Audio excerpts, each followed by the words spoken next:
नमस्कार विद्यार्थी मित्रांनो, मी निशिकांत पवार तुम्हा सगळ्यांचं विजन गव्हर्नमेंट जॉब या एज्युकेशनल प्लॅटफॉर्मवरती अगदी मनापासून स्वागत करतो। या लेक्चरमधून आपण 21 फेब्रुवारीच्या महत्त्वाच्या घडामोडी अगदी डिटेलमध्ये बघणार आहे। लेक्चर व्यवस्थितपणे बघा, खूप काही इंटरेस्टिंग क्वेश्चन तुम्हाला बघायला मिळतील। हे लेक्चर बघून झाल्यानंतर लगेचच याची PDF पण डाउनलोड करा। विजन गव्हर्नमेंट जॉब हे आमच्या टेलिग्राम चॅनलतून याची PDF तुम्हाला मिळेल। डायरेक्टली मुद्द्याकडे येऊ। पहिला प्रश्न आहे, अलीकडेच झिरकॉन क्षेपणास्त्र कोणत्या देशाने प्रक्षेपित केले?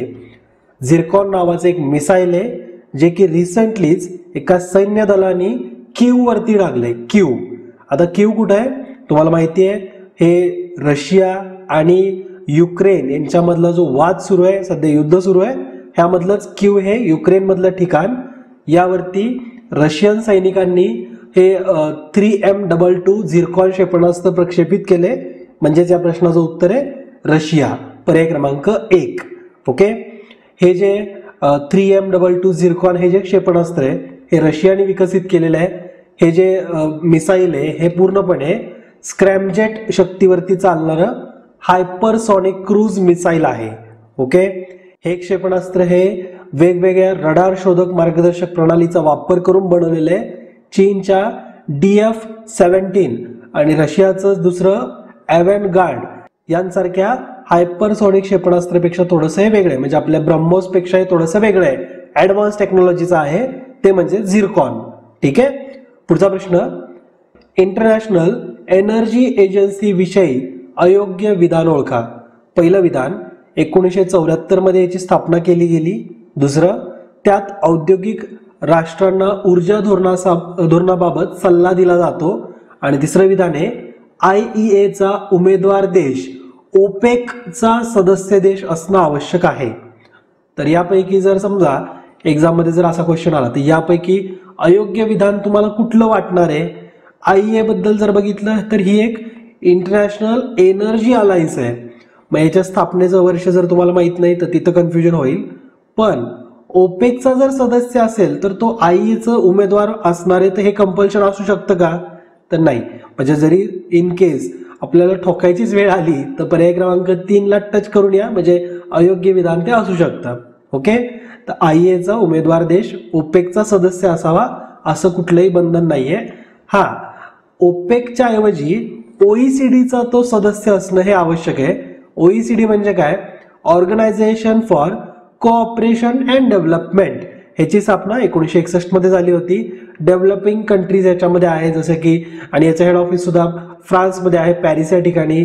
35 मेंबर कंट्रीज आहेत त्याच्यामध्ये, आणि Austria, Belgium, Canada, Denmark, France, Germany, Greece, Iceland, Ireland, Luxembourg, Netherland, Norway, Portugal, Spain, Sweden, Switzerland, Turkey, UK आणि US। तर अशा या देशांनी एकत्रित येऊन organisation for cooperation and development OECD ची स्थापना केली आहे। याचं हेड ऑफिस पॅरिस या ठिकाणी आहे। ओके, आपण IEA चा प्रश्न इथं घेतलाय, याच्या पाठीमागचं कारण काय? तर रिसेंटलीच IEA चा पूर्ण सदस्य होण्यासाठी भारताच्या चर्चा सुरू आहेत, अशा प्रकारचं ऑफिशियल स्टेटमेंट आलेलं आहे इंटरनॅशनल एनर्जी एजन्सीज कडून, IEA कडून। आता भारत याचा पूर्णवेळ सदस्य होऊ शकतो का? म्हणजे जर भारत पूर्णवेळाचा जर सदस्य होणार असेल तर भारत OECD चा सदस्य आहे का? तर भारत हा OECD चा सदस्य नाहीये, आणि तरी सुद्धा भारत IEA चा सदस्य होऊ शकतो, अशा प्रकारच्या चर्चा आता सध्या सुरू आहेत। आता बघायला गेलं तर असं प्रॅक्टिकली इतर कुठल्या देशासोबत झालं असतं का की तो OECD चा सदस्य नाही पण IEA चा बनतोय? तर नाही होऊ शकत। पण भारताची डिप्लोमॅसी सध्या एका न्यू लेवलची आहे। तुम्ही बघाल तर जगात असा एकमात्र भारतच देश आहे ज्याचे रिलेशन 2 कट्टर विरोधांसोबत सुद्धा एकदम चांगले जवळचे रिलेशन आहेत। अमेरिका रशिया असेल किंवा इराण असेल, अमेरिका इराण, तर हे सगळे रिलेशन भारताने इतक्या चांगल्या पद्धतीने हाताळलेत की सध्या भारतासोबत कुठलीच गोष्ट इम्पॉसिबल असं वाटत नाहीये। नुकतीच चर्चा सुद्धा सुरू आहे की युनायटेड नेशन्सचा परमनंट सदस्य होण्यासाठी म्हणून भारताने बरेचसे निर्णय घेतलेत, बरेचशा बोल्ड स्टेप घेतल्यात। युनायटेड नेशन्सला आपण क्रिटिसाइज सुद्धा करतोय, तर बरंचसं काही सुरू आहे सध्या ग्लोबल एन्व्हायरमेंट मध्ये। आपण त्याच्याविषयी सुद्धा एक स्वतंत्र लेक्चर घेऊ। सध्या IEA बद्दल जर समजून घ्यायचं झालं तर IA जी की 31 आंतरराष्ट्रीय किंवा आंतरसरकारी देशांनी मिळून बनलेली एक संस्था आहे आणि ज्याचं हेड ऑफिस पॅरिसमध्ये आहे. जागतिक तेल पुरवठ्यातील भौतिक अडथळ्यांना प्रतिसाद म्हणून आणि ऊर्जा बचत, ऊर्जेचं संवर्धन, त्याला प्रोत्साहन कसं द्यायचं वेगवेगळ्या ऊर्जा तंत्रज्ञानाला, तर याच्यासाठी म्हणून IEA ची स्थापना 1974 मध्ये करण्यात आली. सदस्य देश आणि उर्वरित जगासाठी विश्वासार्ह, परवडणारी आणि स्वच्छ ऊर्जेला चालना देणं हे या IEAचं उद्दिष्ट आहे. त्यात औद्योगिक राष्ट्रांना ऊर्जा धोरणासंदर्भातचे सल्ले देण्याचं काम सुद्धा या IEA मार्फत केलं जातं. म्हणूनच पहिलं सेकंड जे विधान होतं की औद्योगिक राष्ट्रांना ऊर्जा धोरणाबाबत सल्ला दिला जातो, तर हे इंटरनॅशनल एनर्जी एजन्सी बद्दलचं विधान योग्य आहे. ठीक आहे. सध्या या संघटनेमध्ये 31 सदस्य देश आहेत, 13 संघटना देश आहेत आणि एकूण असे 5 देश आहेत जे पूर्ण सदस्यत्वासाठी प्रयत्न करत आहेत. असोसिएशन कंट्रीज म्हणजे ज्या संघटना देश ज्या आहेत तर यांच्या औपचारिक सुरुवात ही 2015 पासून झालेली आहे.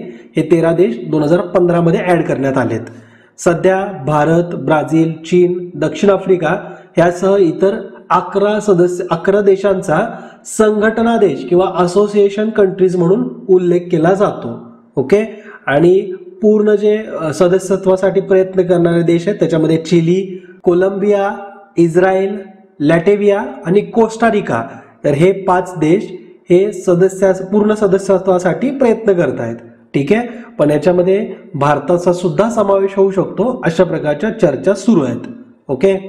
IEAच्या सदस्यत्वाचा जर निकष आपण बघितला तर आर्थिक सहाय्य आणि विकास संघटना म्हणजे OECDच्या चौकटीनुसार 1974 मध्ये याची स्थापना करण्यात आली होती. IEAचा उमेदवार देश हा OECDचा सदस्य असणं हे आवश्यक आहे.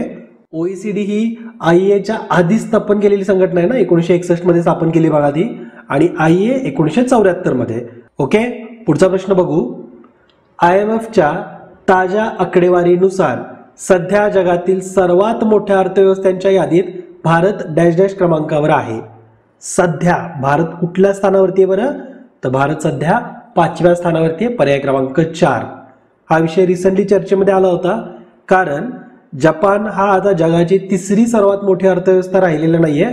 जपानला जर्मनीने मागे टाकलंय असं म्हणण्यापेक्षा जपान हा स्वतःहून जर्मनीच्या मागे गेलाय असं म्हणलं तर विधान जास्त योग्य ठरेल. कारण आपण त्याविषयी एक स्वतंत्र माहिती सुद्धा बघितली आहे की जपानचे असे काही आकडेवारी समोर आली आहे ज्यानुसार त्यांची इकॉनॉमी ही रिसेशन मध्ये गेलेली आहे. सलग 2 तिमाहींमध्ये त्यांची ग्रोथ ही निगेटिव्ह आहे, त्यामुळे रिसेशन मध्ये गेली. त्यामुळे त्यांचे व्हॅल्युएशन थोडेसे कमी झालेले GDPचे आणि आपोआप ती जर्मनीच्या खाली म्हणजे 4थ्या स्थानावरती जपानची इकॉनॉमी पोहोचली आहे. ओके. याविषयी एक स्वतंत्र लेक्चर ऑलरेडी आम्ही अपलोड केलेलं आहे, प्लीज ते बघा, त्यामधून जास्त क्लिअरिटी येईल. सध्या इथं जर आपण टॉप 5 कंट्रीज बघितल्या इकॉनॉमीनुसार तर GDP नुसार USA पहिल्या स्थानावरती आहे, चायना 2ऱ्या स्थानावरती, 3ऱ्या स्थानावरती जर्मनी, 4थ्या स्थानावरती आहे जपान आणि 5व्या स्थानावरती आहे भारत. 6व्या स्थानावरती UK आहे, 7ला आहे फ्रान्स, 8ला इटली, 9ला आहे ब्राझीलची इकॉनॉमी आणि 10व्या स्थानावरती आहे कॅनडा. ठीक आहे. तर ही टॉप 10 इकॉनॉमीची यादी लक्षात ठेवू शकता, GK म्हणून कामी पडेल. पुढचा प्रश्न आहे युरोपियन युनियन विषयी योग्य विधान ओळखा. युरोपियन युनियन हा 30 देशांचा समूह आहे. दुसरा याची स्थापना 1990 साली झाली आणि तिसरं विधान याचे मुख्यालय ब्रुसेल्स बेल्जियम इथं आहे. तर यामध्ये आपल्याला योग्य विधान निवडायचं आहे. तर विधान 3 म्हणजे फक्त 3 पर्याय हा फक्त योग्य आहे किंवा विधान 3 फक्त योग्य आहे. पहिले दोनही विधानं चुकीची आहेत कारण युरोपियन युनियन हा 27 देशांचा समूह आहे आणि या युरोपियन युनियनची स्थापना 1993 ला झाली होती, 1990 ला नाही. तुम्ही म्हणाल सर असा एवढा फॅक्ट ओरिएंटेड क्वेश्चन आयोग विचारतो का? तर काही सांगता येत नाही मित्रांनो. आयोग जर तुमचा मार्कच घालवायचा असं जर ठरवून बसला असेल तर असा क्वेश्चन येऊ शकतो. त्यामुळेच या प्रश्नाच्या माध्यमातून आपण सगळी योग्य माहिती व्यवस्थितपणे समजून घेऊ. युरोपियन युनियनचे 27 देशांचा आहे आणि त्याची स्थापना 1993 ला झाली होती. आता युरोपियन युनियन हे रिसेंटली चर्चेमध्ये का आलंय तर डिजिटल सर्व्हिसेस ऍक्ट, त्याला DSA म्हटलं जातंय. तर युरोपियन युनियन मधील सर्व ऑनलाईन प्लॅटफॉर्मवर लागू होऊ लागला आहे अशा प्रकारची माहिती युरोपियन युनियनचे कमिशनरने दिलेली आहे. म्हणजे जो डिजिटल सर्व्हिसेस ऍक्ट आहे हा संपूर्ण युरोपमध्ये लागू असणार आहे. ऑनलाईन मध्यस्थ आणि इतर जे प्लॅटफॉर्म्स आहेत त्यांचं नियमन करण्यासाठी युरोपियन युनियनने म्हणजेच ईयूने अशा प्रकारचा ऐतिहासिक कायदा बनवलाय. हा कायदा 2022 मध्ये स्वीकारण्यात आला होता. आता युरोपियन युनियनच्या सर्व देशांमध्ये हा कायदा लागू करण्यात आलाय. ओके, एक सुरक्षित आणि अधिक खुली डिजिटल स्पेस तयार करण्याच्या उद्दिष्टाने हा कायदा बनवण्यात आलाय, जिथे जे युजर्स असतील, वापरकर्ते जे आहेत, तर वापरकर्त्यांचे अधिकार संरक्षित असतील, व्यवसाय मुक्तपणे आणि निष्पक्ष स्पर्धा तिथं होऊ शकते. म्हणजे जे कॉम्पिटिटिव्हनेस इंडेक्स आहे हा आणखीन चांगला होईल त्या देशांचा. तर अशा प्रकारे हा डिजिटल सेवा कायदा आहे जो आता युरोपियन युनियननी सगळ्या देशांमध्ये 27 देशांमध्ये लागू केलेला आहे. ऑनलाईन होणाऱ्या बेकायदेशीर आणि हानिकारक क्रियांना आळा घालणे, त्याचबरोबर चुकीच्या माहितीचा प्रसार रोखणे हा सुद्धा या कायद्याचा एक महत्त्वाचा उद्दिष्ट आहे. वापरकर्त्यांची सुरक्षा, मूलभूत हक्कांचं संरक्षण, निष्पक्ष आणि मुक्त ऑनलाईन प्लॅटफॉर्मचं वातावरण तयार करणं या संदर्भात सगळे प्रयत्न हे डिजिटल सेवा कायद्याअंतर्गत करण्यात आलेत. ठीक आहे, तर तुम्हाला DSA विषयीची माहिती असायला पाहिजे. डिजिटल सर्व्हिसेस ऍक्ट खालीलपैकी कोणत्या संघटनेने लागू केला आहे असा जर क्वेश्चन आला त्याचं करेक्ट आन्सर असणार आहे युरोपियन युनियन. ठीक आहे, पुढचा क्वेश्चन आहे रोड टू पॅरिस 2024 ही परिषद अलीकडेच कोणत्या संस्थेने आयोजित केली? तर एक इंटरेस्टिंग परिषद आहे. याचं आयोजन हे नॅशनल अँटी डोपिंग एजन्सी म्हणजेच नाडा याच्या मार्फत या परिषदेचं आयोजन करण्यात आलं होतं. Road to Paris 2024. आता पॅरिसमध्ये काय होणार आहे तर 2024 मध्ये पॅरिस ऑलिम्पिक आहेत. पॅरिस ऑलिम्पिक पर्यंत डोपिंग विषयीची माहिती, त्याचबरोबर अंमली पदार्थाचं सेवन किती धोकादायक आहे ह्या सगळ्या गोष्टींचा अवेअरनेस तयार करण्यासाठी म्हणून नाडा म्हणजेच नॅशनल अँटी डोपिंग एजन्सीनी अशा प्रकारचा रोड टू पॅरिस या परिषदेचं आयोजन केलंय.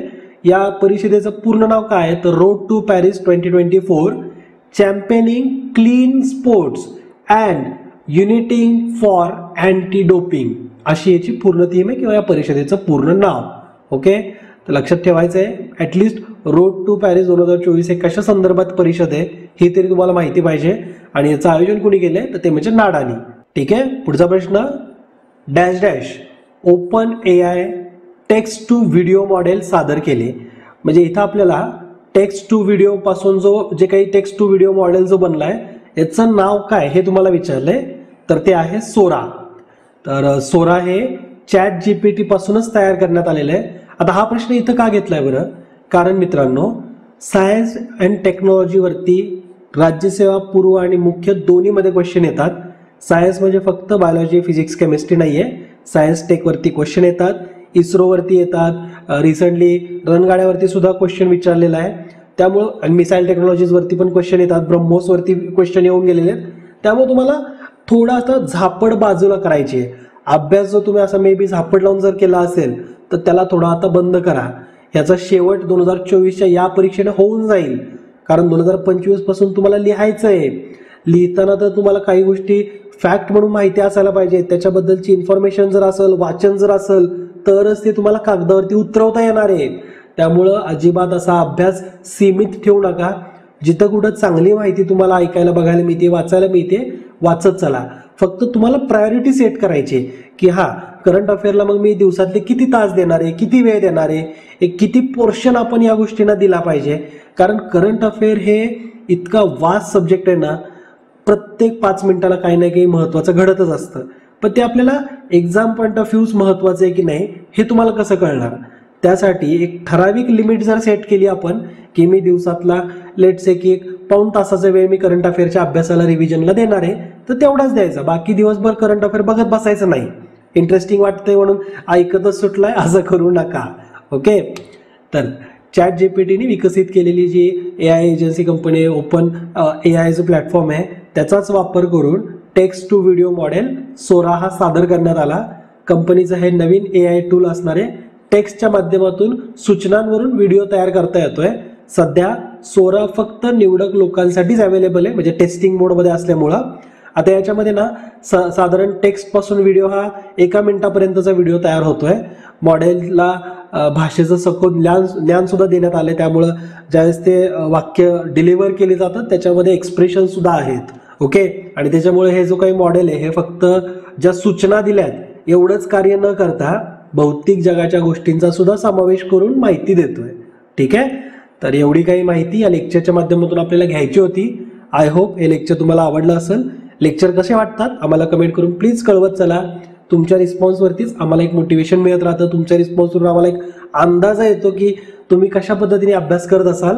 तर प्लीज तुमच्या कमेंट्स ह्या आमच्यापर्यंत पोहोचवा. भेटूत नेक्स्ट लेक्चरमध्ये. जय हिंद, जय महाराष्ट्र. धन्यवाद.